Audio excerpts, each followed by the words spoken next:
Selamat pagi buat kita semua. Perkenalkan, nama saya Leonardo Saragi dengan NIM C0C02027. Saya Prodi D3 Akuntansi Fakultas Ekonomi dan Bisnis Universitas Jambi. Pada video kali ini saya akan mempresentasikan tentang akad-akad lainnya. Yang pertama ada akad SARF. SARF menurut bahasa adalah penambahan, penukaran, dan penghindaran atau transaksi jual beli. SARF adalah transaksi jual beli suatu valuta dengan valuta orang yang lain, valuta asing yang lain. Transaksi ini bisa dilakukan baik dengan mata uang yang sejenis maupun dengan mata uang yang tidak sejenis. Rukun dan ketentuan syariah. Yang pertama, pelaku baik penjual maupun pembeli harus cakap dan sudah balik. Yang kedua, objek akad dengan ketentuan karena akad SARF akan dikatakan syah apabila penguasaan dilakukan dengan tunai dalam waktu maksimal 2 kali 24 jam. Yang ketiga, ijab kabul atau serat terima merupakan pernyataan dan ekspresi yang saling rela antara kedua belah pihak yang bertransaksi. Yang kedua, akad wadiah.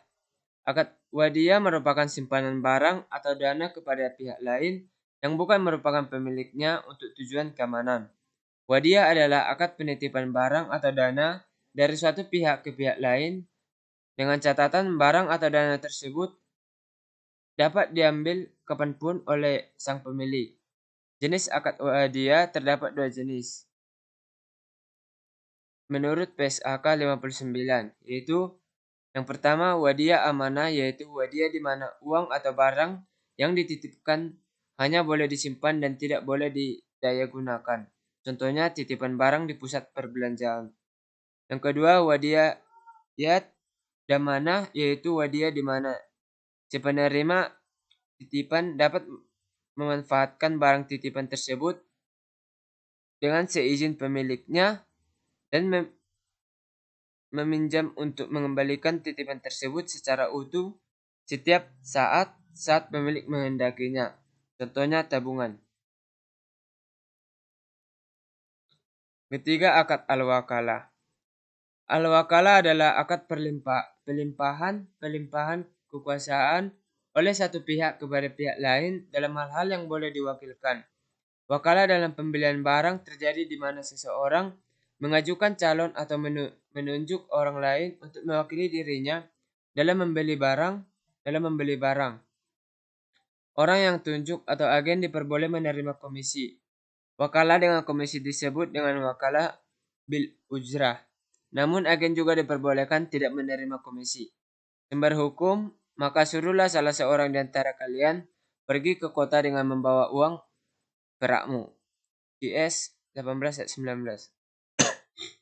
Akad wakilah akan berakhir apabila 1. Salah satu pihak meninggal dunia atau hilang akal. 2. Pekerjaan yang diwakilkan sudah selesai. 3. Pemutusan oleh pihak yang diwakilkan. 4. Wakil mengundurkan diri. Dan 5.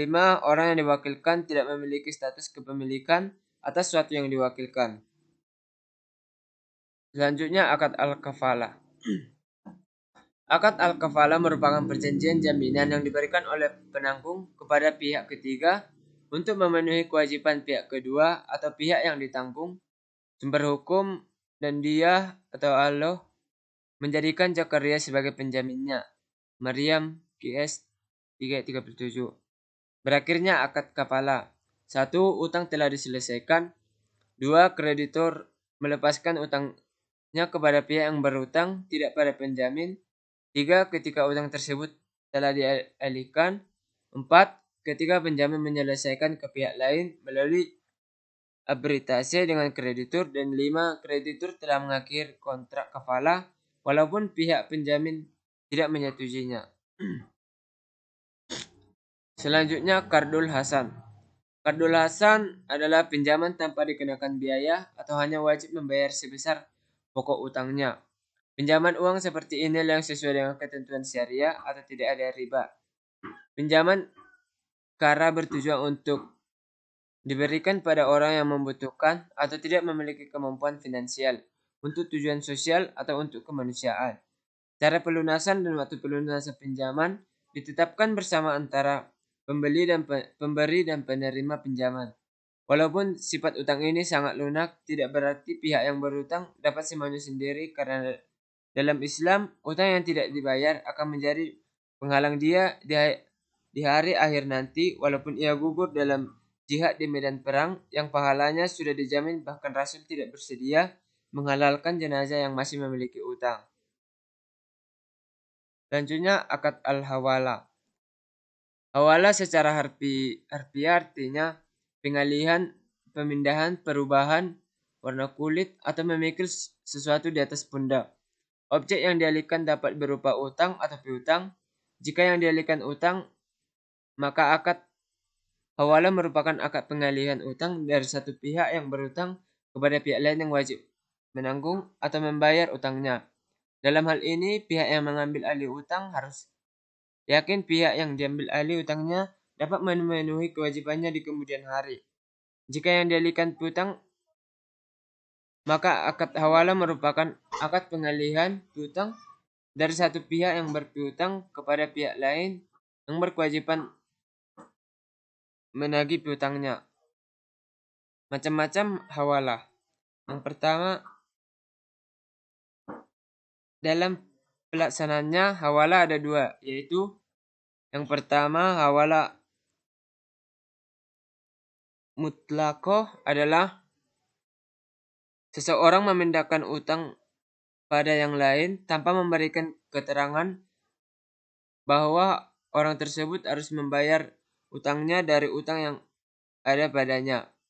Dua, hawala muqayyada adalah seseorang memindahkan pembayaran utangnya pada orang lain dari utangnya yang ada pada orang tersebut.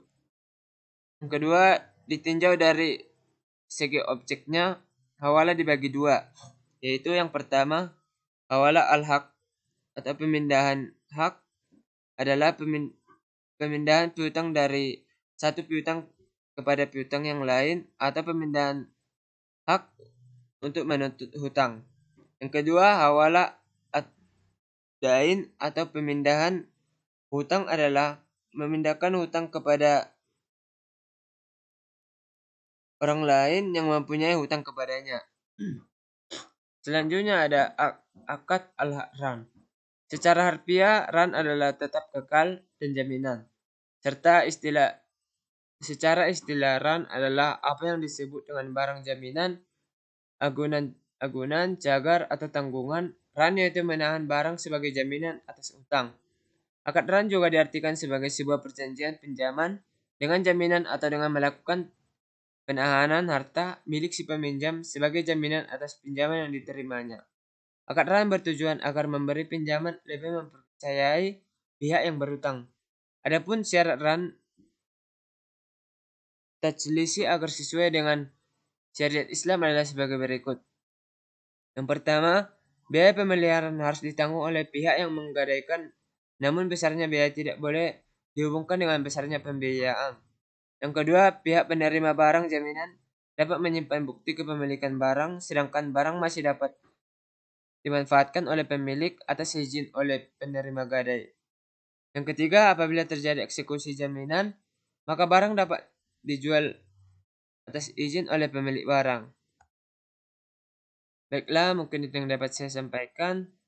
Kalau ada kata-kata yang salah, saya minta maaf. Akhir kata, saya ucapkan sekian dan terima kasih.